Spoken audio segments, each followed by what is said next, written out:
Good afternoon. It's great to be learning with you on a Friday afternoon as we're getting ready for Shabbos. Let's light up the darkness.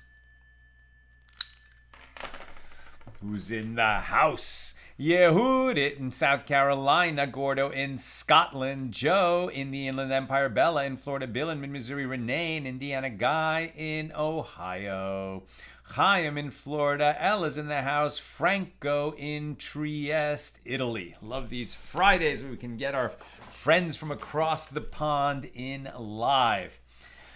So yesterday, we had a key daf and we shared a bunch of colorful stories, but especially the perplexing story of Rabbi Yochanan and Reish Lakish.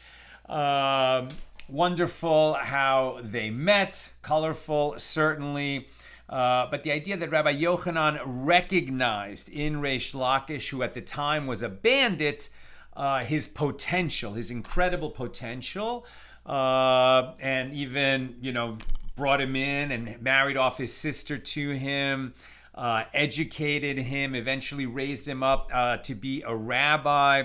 And Reish Lakish was so successful that he became the only Torah scholar in that generation who could, sort of match wits with Rabbi Yochanan, challenge him in his halachic decisions, in his understanding of Torah. And Rabbi Yochanan appreciated him so much. And this went on for years. And then eventually they had, this terrible disagreement, probably rooted in a misunderstanding, right? They were discussing whether, at what point is a knife completed or a sword, any kind of a steel cutting weapon. And the difference was, I mentioned yesterday the idea that Rabbi Yochanan said when the sword is fired in the furnace, and Reish Lakish said when it goes into the water. When it's scoured in water. And I thought that meant, when the sword is cooled and hardened by being immersed in the water. But actually, I read a note that it meant when you bring a gleam to it, when you really clean it and buff it and shine it, and using water for that purpose, because that gleam makes the one who bears the weapon more imposing, more frightening, a more effective fighter because he scares his enemies. And that's when Rabbi Yochanan quipped, the bandit knows banditry. And Reish Lakish was so offended, and that led to their falling out. And ultimately, the curse of a sage is very dangerous, and Reish Lakish grew ill and died. But before he died, his wife, who was Rabbi Yochanan's sister, came to Rabbi Yochanan and said, "Pray for mercy on behalf of my husband so that I'm not left a widow and his children are not left orphaned." And Rabbi Yochanan, didn't pray for her, didn't pray for Reish Lakish, and told her, a verse from Jeremiah indicating that God will comfort you, or I will comfort you and take care of your children. So, Rabbi Yochanan was so brokenhearted over the loss of Reish Lakish that he was inconsolable. Okay, they had a fight, they had an argument, they were offended. Each was offended with the other. Why wouldn't he pray for his recovery? And I felt like I couldn't give you a satisfactory answer yesterday. I don't know that I have one today. But I talked last night to Rabbi Blau, who led the shiur when I read Daf Yomi the first time. He's a wonderful, wonderful teacher here in LA, and the principal of a school. And I asked him about this, and he said, it's not simple. It's not easy to understand. Even he's probably been through Shas, completed Daf Yomi, 5 or 6 times at this point, maybe more. But he said that there's a couple of thoughts that would be worthwhile bearing in mind. One is Rabbi Yochanan was very old at this time, about 100 years old, I believe. At least when he died, he was 100 years old. He was very old in the incident of Reish Lakish. And he had endured terrible personal tragedy. He had 10 sons, and they all died in his lifetime. He buried all 10 of his sons. That could easily impact your personality and the way that you deal with other people. Rabbi Blau also said that the fact that people were offended, that Reish Lakish was offended, and that he in turn offended Rabbi Yochanan. I mean, one of the things that we get from this story is how deep a wound offense can create, right? These days we talk about, people are so easily offended, and social media tends to channel us into echo chambers where we share how offended we are with people who are offended by the same other people, and that's what we have in common is we're offended by the same bad guys, But real offense, real offendedness, when you humiliate someone publicly, that's offending someone. So said Rabbi Blau, when you offend someone, that is consequences. That's real, and not, taking the time to understand who you're with, especially your colleagues, the people that you work with, that you educate with or are educated alongside of. You have to take that time to care about them and know what's important to them, and not give offense, and be sensitive enough to know when you have given offense, and then do everything that you can to make it right, because offending somebody does have consequences. So, something to take with us as we think about that just, it's just such a difficult story to understand. Nina and I were also speculating later, these guys were communal leaders. Who knows? I'm sure that there was more to the conversation than was recorded there. Only the minimum dialogue was recorded. But even beyond the missing lines in the dialogue, who knows what other facts were happening in their world, what they had to deal with, the pressures of the community, balancing those pressures with the government, because when the government, the non-Jewish government, views you as a leader of the Jewish people, they put pressure on you. I mean, who knows what else was going on in their lives while all of this was happening that might have been relevant but didn't get recorded in the story. Having said all that, it's just a very difficult story to understand. So let's go on to today, where we're going to have a few more very colorful stories and some not so easy to understand. Also, I looked it up, and thank you for telling me that the word sagacity, S-A-G-A-C-I-T-Y, somebody said it's pronounced with a hard G, and I don't know what a hard G is, but I guess it's a G, like as in girl.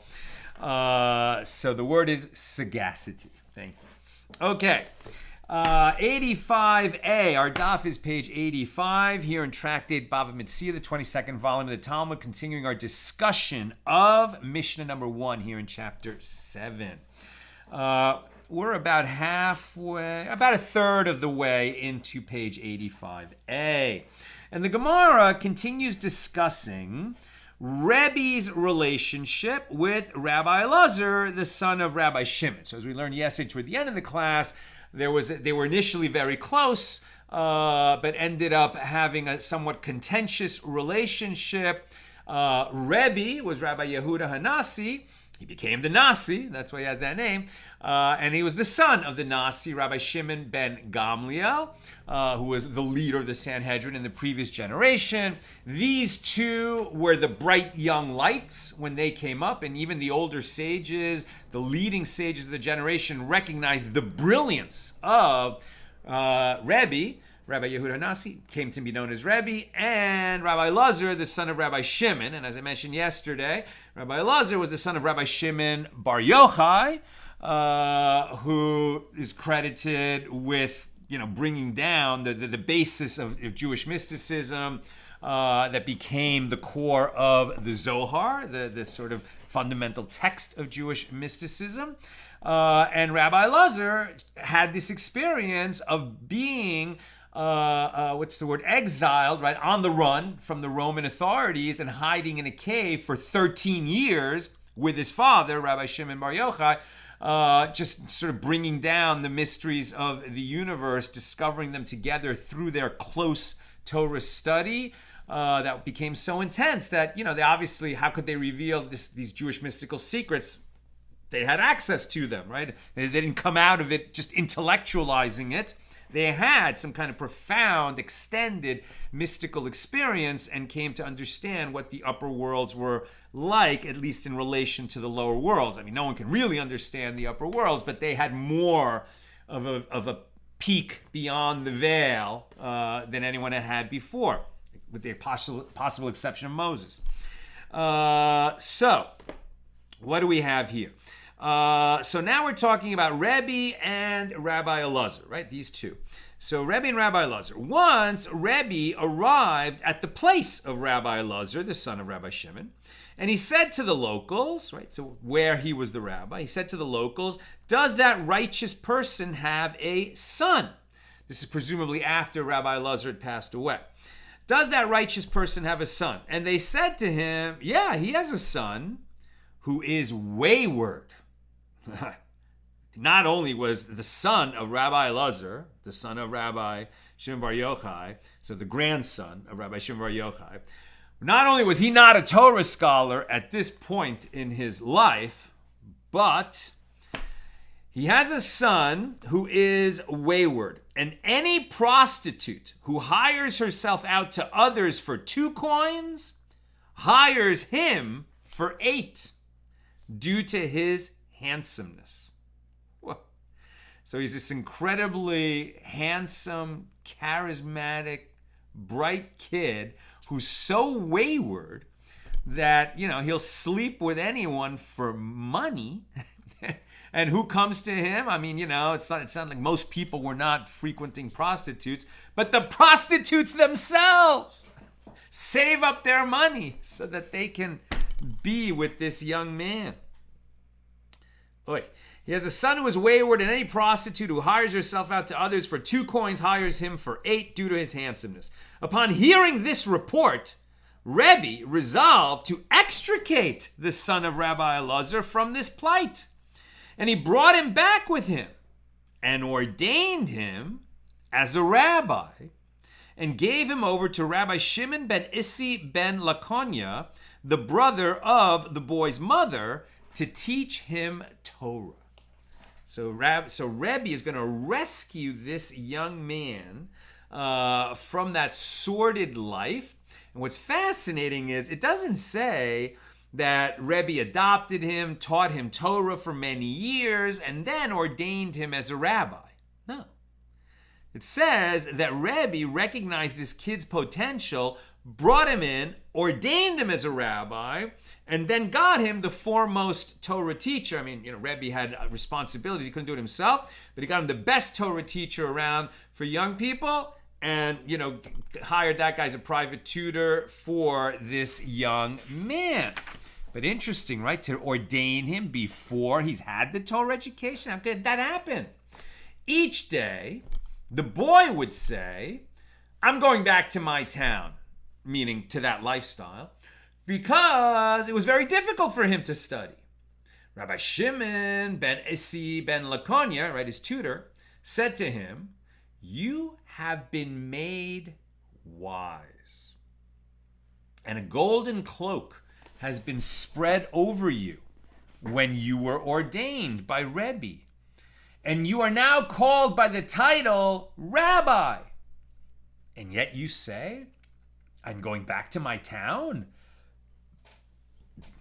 The way that he said that must have been so striking that the boy said to him, "I vow that this thought of leaving is now abandoned. I will stay and improve my ways." And when the boy matured and became a genuine Torah scholar, he came and sat in the academy of Rebbi.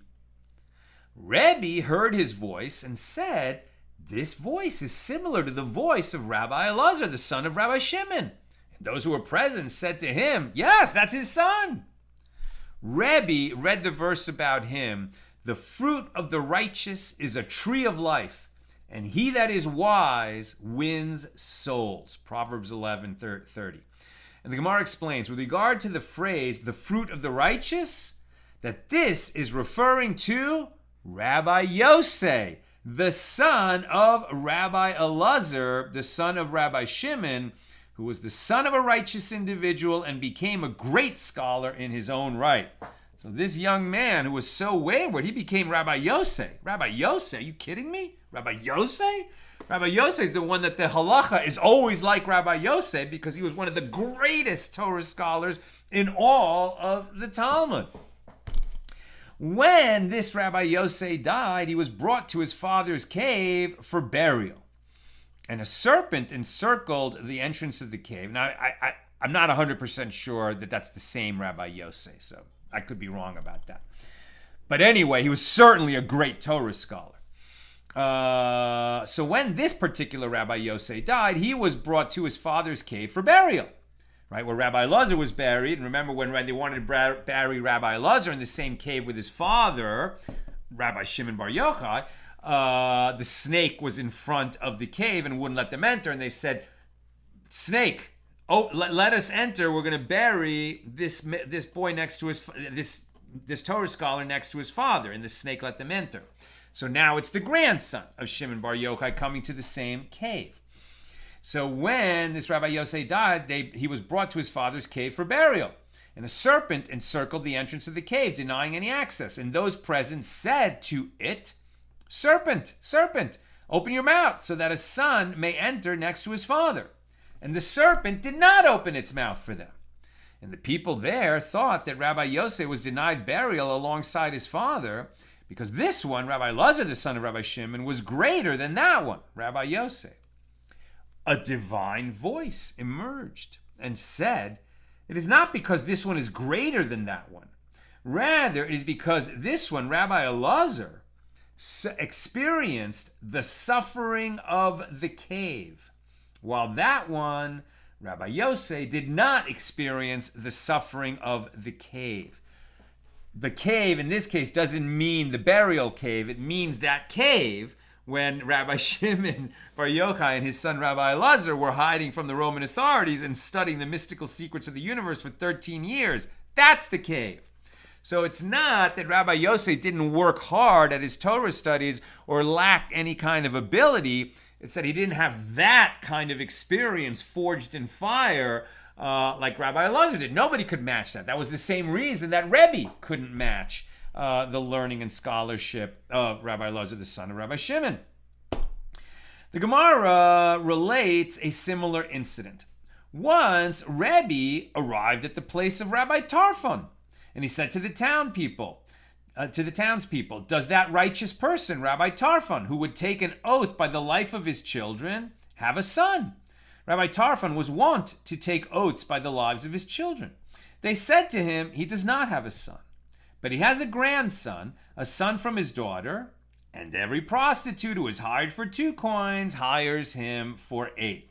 So maybe that expression is an expression of what a wayward, handsome, studly guy who's wasting all his gifts on hedonism.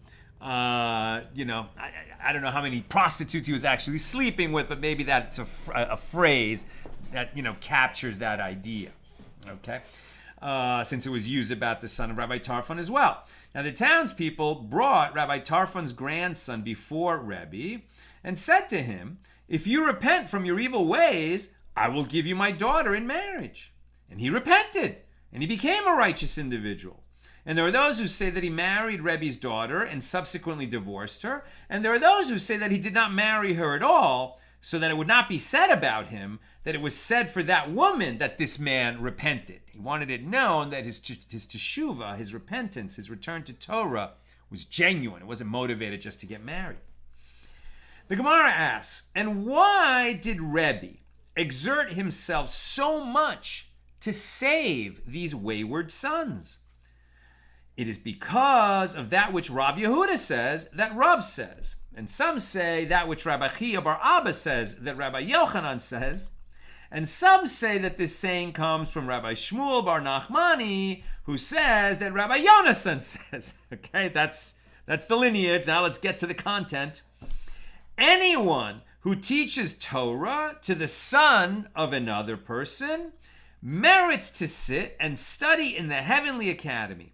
As it is stated, therefore so says the Lord, if you return and I bring you back, you shall stand before me. Jeremiah 15:19. And this verse, which is addressed to Jeremiah, indicates that if he is able to cause the Jewish people to return to God, he himself will be brought to stand before God in a positive way.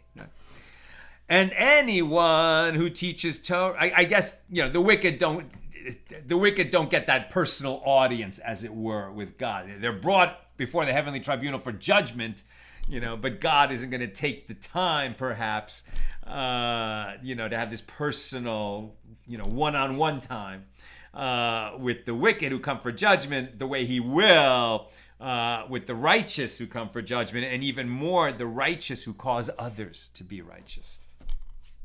And anyone who teaches Torah to the son of an ignoramus, right, an amharet, achieves such an exalted status that even if the Holy One, blessed be he, were to issue a harsh decree, he may nullify it for his sake. As it is stated in the continuation of the verse, and if you bring forth the precious out of the worthless, you shall be as my mouth, i.e., you will be like the mouth of God that can rescind a decree.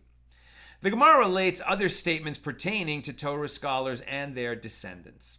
Rabbi Parnach says that Rabbi Yochanan says with regard to anyone who is a Torah scholar and whose son is a Torah scholar and whose grandson is a Torah scholar, the Torah will never cease from his descendants.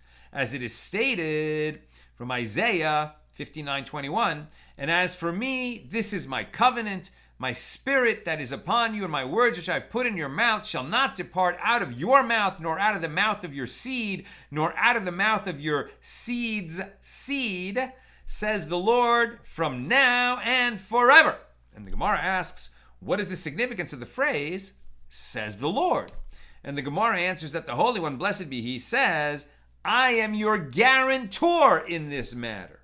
And the Gemara asks, what is the meaning of the phrase, from now and forever? The verse mentioned only 3 generations. And Rabbi Yirmiyah says the verse means that from this point forward, after 3 generations, the Torah returns to its lodging, meaning the Torah is now ingrained in that family. So if you can become a Torah scholar, and your son is a Torah scholar, and your grandson is a Torah scholar, your family will have the Torah firmly ensconced within it forever. The Gemara relates a similar occurrence.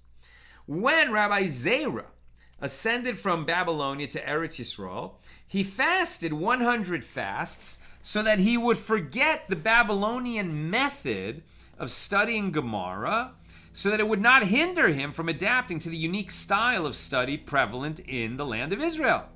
He fasted an additional 100 fasts so that Rabbi Elazar, the son of Rabbi Shimon, would not die during his lifetime, which would have caused the burden of communal matters to fall upon him. As dean of the Torah Academy, Rabbi Elazar, the son of Rabbi Shimon, was in charge of all public affairs, leaving Rabbi Zerah unencumbered so he could study Torah all day. And Rabbi Zerah fasted an additional 100 fasts so that the fire of Gehenna would not affect him. And the Gemara relates with regard to Rabbi Zerah, every 30 days he would examine himself to ascertain if he remained on his exalted level. And he would ignite an oven, climb in, and sit inside it. And the fire would not affect him because he was at such a righteous level. One day the sages gave him the evil eye, meaning they were envious of him. And his legs became singed in the fire. And from then on, they referred to him as the short one with singed legs. The Gemara now discusses the topic of how one acquires Torah knowledge. Rav Yehuda says that Rav says, what is the meaning of that which is written? Who is the wise man that he may understand this? And who is he to whom the mouth of the Lord has spoken that he may declare? Why has the land been lost and laid waste like a wilderness so that none passes through? That's Jeremiah 9:11. this matter, i.e., the question, why has the land been lost? Right. So Jeremiah was talking about predicting the fall of the first temple, which happened, and why. Right. Why did that happen? The tradition is because that generation had become so corrupt. And that there was, I think, idolatry, sexual immorality, and bloodshed. Right, that's why. Now we're on page 85b. But now we're going to get a homiletic interpretation of the actual real reason why they came to the land. The people of Israel and the original, Jewish state in Israel fell to such a state that Nebuchadnezzar was able to come and destroy the first temple and exile the people, right? That was the Babylonian exile. So that's what Jeremiah said. And so the question is, why has the land been lost? Was stated by the sages, i.e. the wise man mentioned in the verse, and yet they could not explain it. They could not explain it. Why did this happen? Why did the nation fall so low? It was stated by the prophets, i.e. those to whom the mouth of the Lord has spoken, and yet they could not explain it. Why did the people fall so low that they did not merit to keep the holy temple that Solomon had built, to keep the presence of the Lord in their midst, and to lose it all? Why? Why did that happen?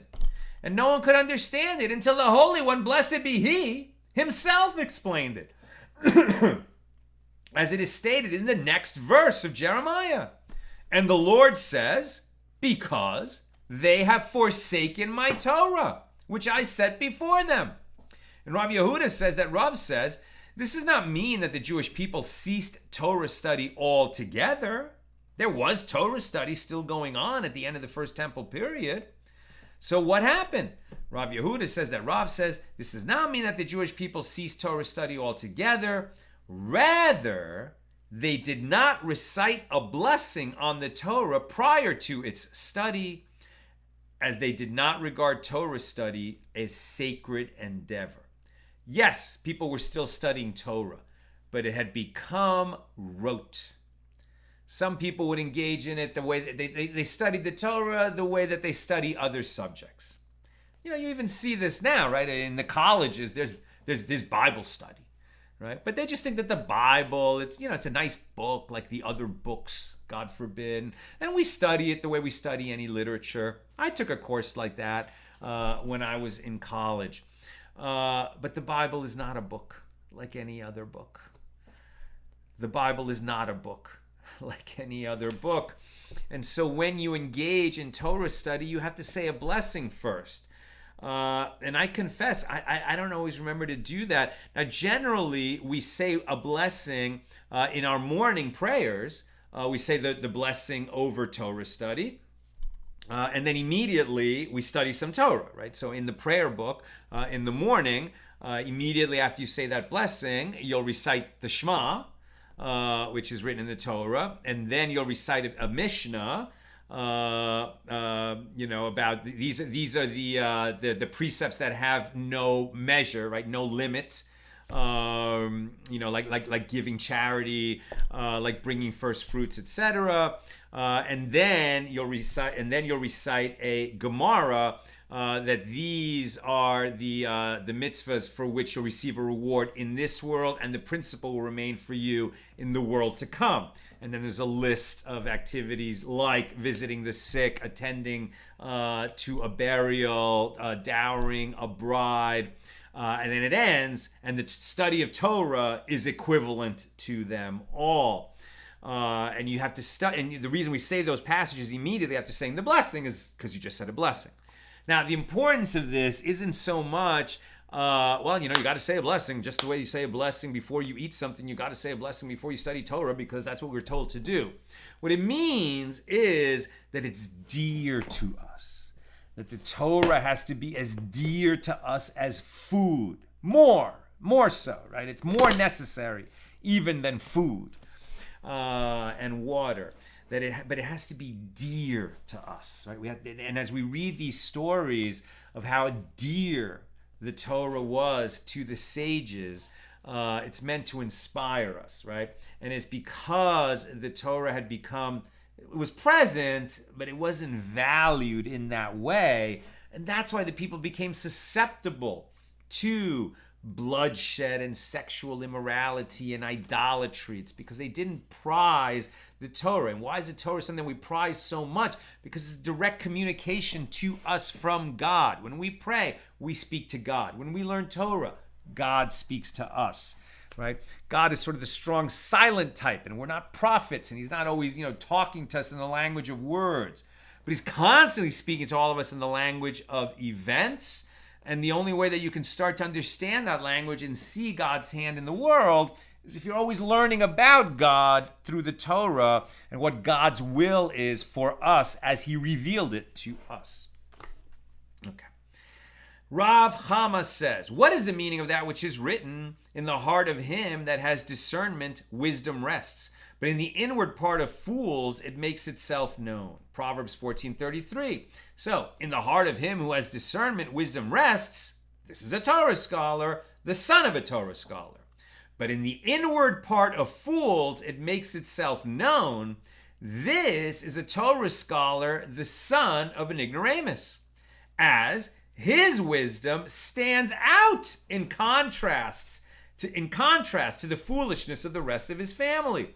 And Ula said, this explains the adage that people say, a small coin in an empty bottle calls kish kish, i.e. it rattles loudly, whereas a coin in a bottle full of coins is not heard. Rabbi Yirmiyah said to Rabbi Zera, what is the meaning of that which is written with regard to the world to come? The humble and great are there, and the servant is free from his master. Job 3:19. Is that to say that we do not know that the humble and the great are there in the world to come? Rather, this is the meaning of the verse. Anyone who humbles himself over matters of Torah in this world becomes great in the world to come. And anyone who establishes himself as a servant over matters of Torah in this world becomes free in the world to come. I'll just quickly mention that yesterday I went to evening prayers, and I usually go to a Hasidic shul near my house where everybody is more learned than I. Certainly, they've just been davening. They've been praying all their lives, and they just have such a fluency. It would appear that they all speak Hebrew very well, and it's just a fluency that everyone has that I don't have. But I've noticed about myself, and this I don't think is limited to people like me. I think everyone fights this, no matter whether they're religious from birth or not.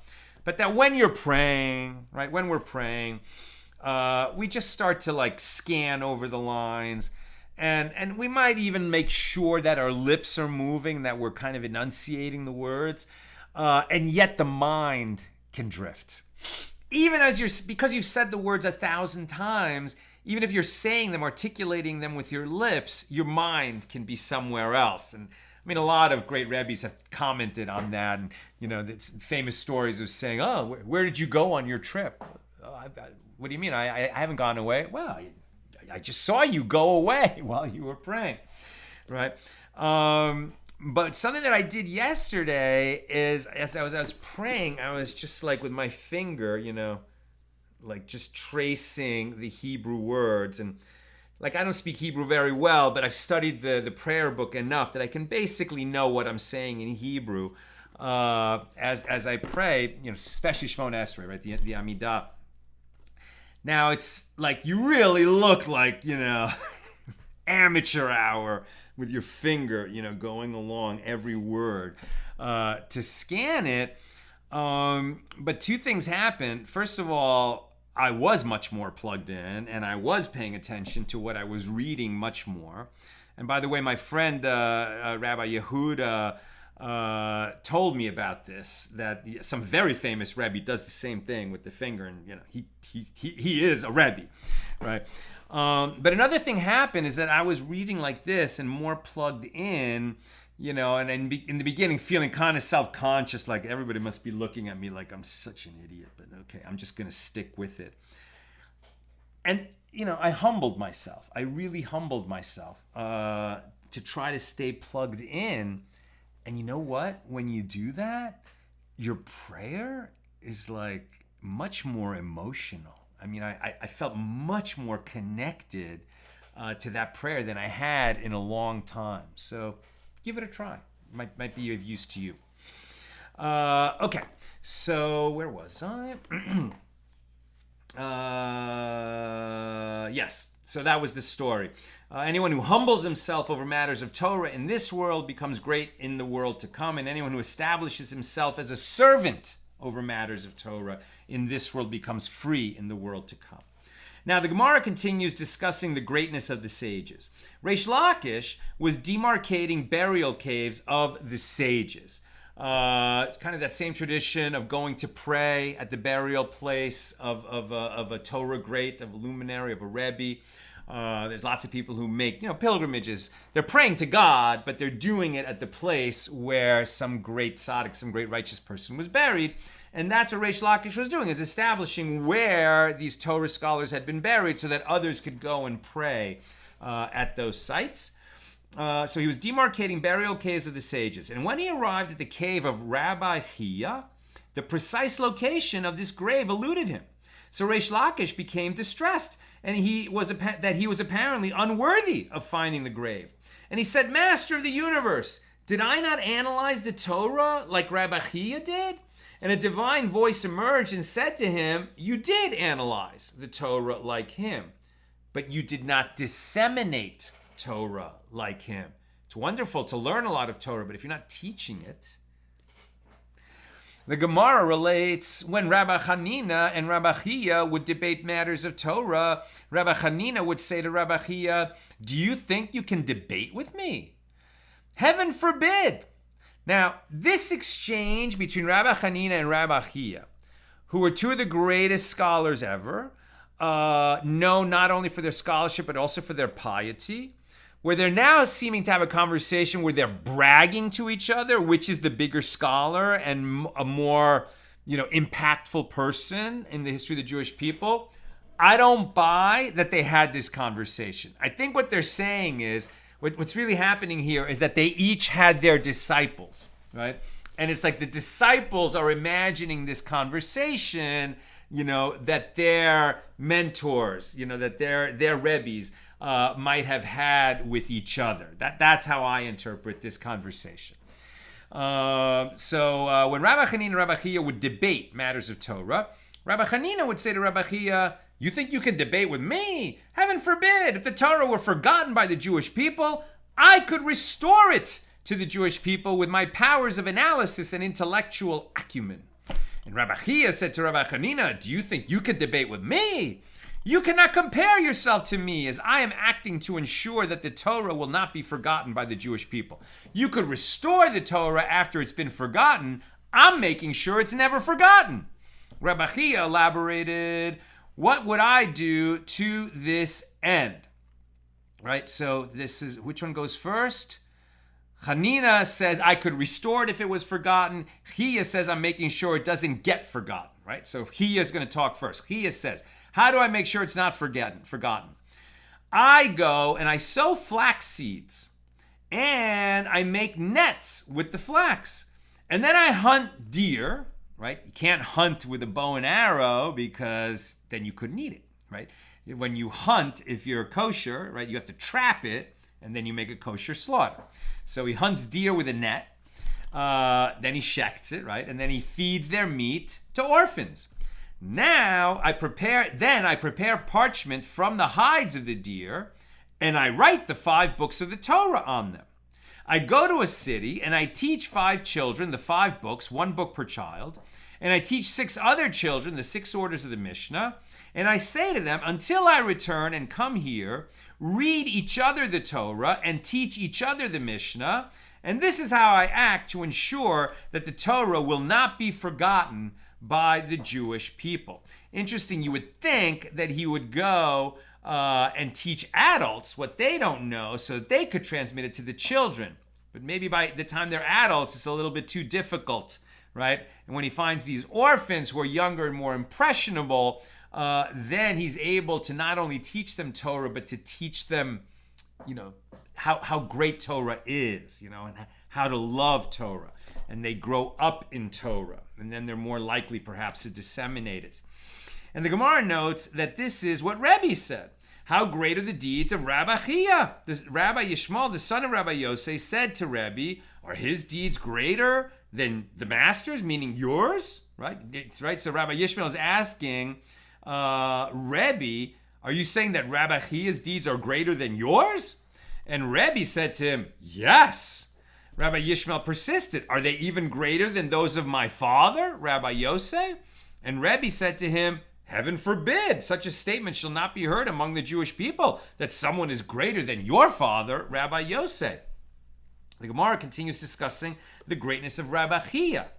Rabbi Zerah said, last night Rabbi Yosei, the son of Rabbi Hanina, appeared to me. So that's a different Rabbi Yosei, right, than the Rabbi Yosei who's the son of Elazar, the son of Rabbi Shimon. And I think it's this Rabbi Yosei who is, the most luminous Rabbi Yosei. So last night, Rabbi Yosei, the son of Rabbi Hanina, appeared to me in a dream.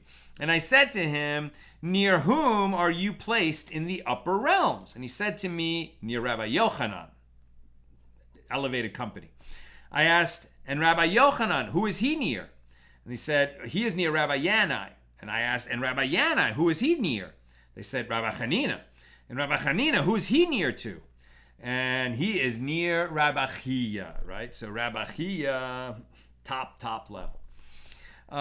So Rabbi Zerah said, I said to Rabbi Yosei, but isn't Rabbi Yochanan worthy of being placed near Rabbi Chia? And he said to me, in a place of fiery sparks and burning fires, who can bring Rabbi Yochanan, the son of Nepacha, there?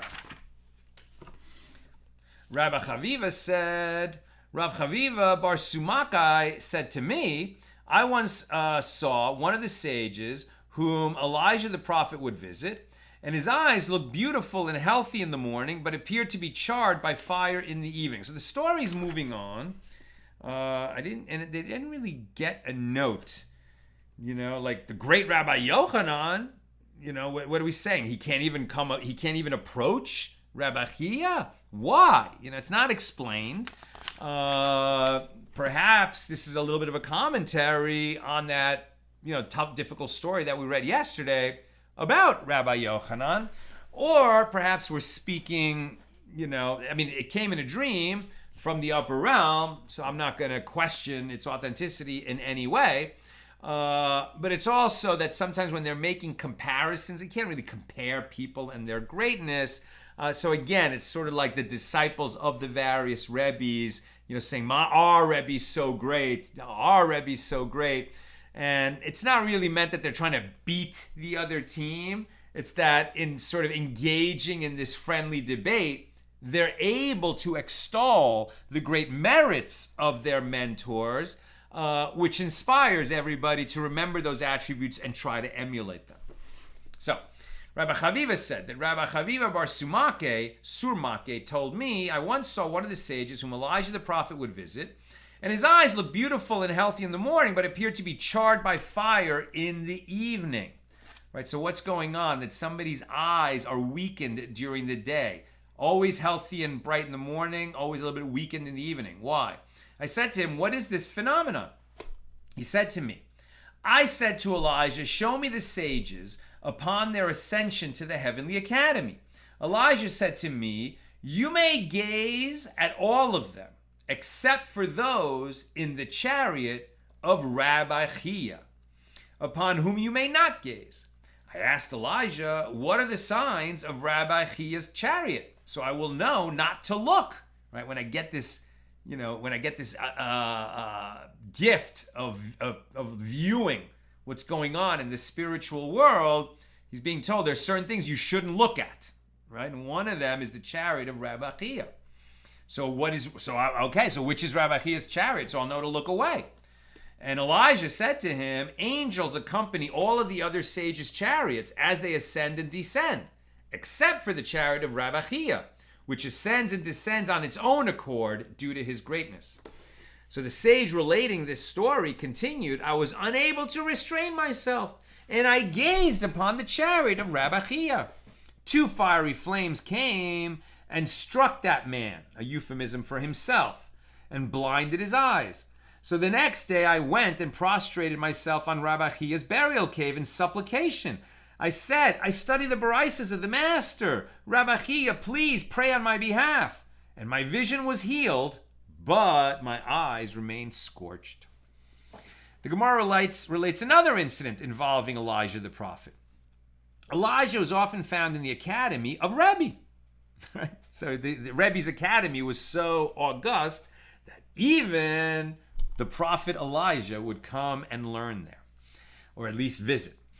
So Elijah was often found in the academy of Rebbi. One day it was a new moon, meaning the first of a Hebrew month, and Elijah was delayed, and he did not come to the academy. So later, Rebbi said to Elijah, what is the reason that the master was delayed? And Elijah said to him, I had to wake up Abraham, wash his hands, and wait for him to pray, and then lay him down.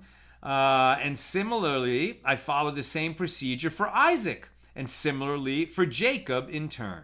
Right? So Elijah would wake up Abraham, wash his hands, allow Abraham to pray, because it was Rosh Chodesh, right? I presume he does this the first day of every month. And then return Abraham to his crypt, and then do the same with Isaac, and then do the same with Jacob. So Rebbi said to Elijah, why doesn't the master wake them all up together and save time? And Elijah responded, I maintain that if I were to wake all three of them to pray at the same time, they would generate such powerful prayers that they would bring Mashiach prematurely. They would bring the Messiah prematurely, ahead of its time, ahead of the ordained time, by the time ordained by God. So Rebbi said to Elijah, and is there anyone alive in this world who is comparable to them, Abraham, Isaac, and Jacob, and can produce such efficacious prayers? And Elijah said to him, there are Rabbi Chia and his sons. So Rebbi decreed a fast, and the sages brought Rabbi Chia and his sons down to the pulpit to pray on behalf of the congregation. And Rabbi Chia recited the phrase in the Amidah prayer, who makes the wind blow, and at that moment the wind blew. And Rabbi Chia recited the next phrase, speaking about God, who makes the rain fall, and at that moment the rain fell. When he was about to say the phrase, who revives the dead, the world trembled. Cut to, up in heaven, the angels say, who is the revealer of secrets in the world? They said in response, it is Elijah. Elijah was summoned to heaven, whereupon he was beaten with 60 fiery lashes. And by the way, yesterday we were talking about the 60 medicines and the 60 breakfasts and the 60 relishes and the 60 sailors, and how a person takes away the 1/60th of the illness of someone when he visits, and that Shabbos is 1/60th of the world to come. And the number 60 used in these kinds of contexts isn't always to be taken literally. It means a great number, right? A great number. It's often used for that. So Elijah was brought to heaven, whereupon he was beaten with 60 fiery lashes. So Elijah came back down to earth disguised as a bear of fire. And he came among the congregation and he distracted them from their prayers, preventing Rabbi Chia from reciting the phrase, who revives the dead. So that so the resurrection of the dead wouldn't happen prematurely. The Gemara relates, Shmuel Yarchina was the physician of Rebbi. One time, Rebbi felt a pain in his eye.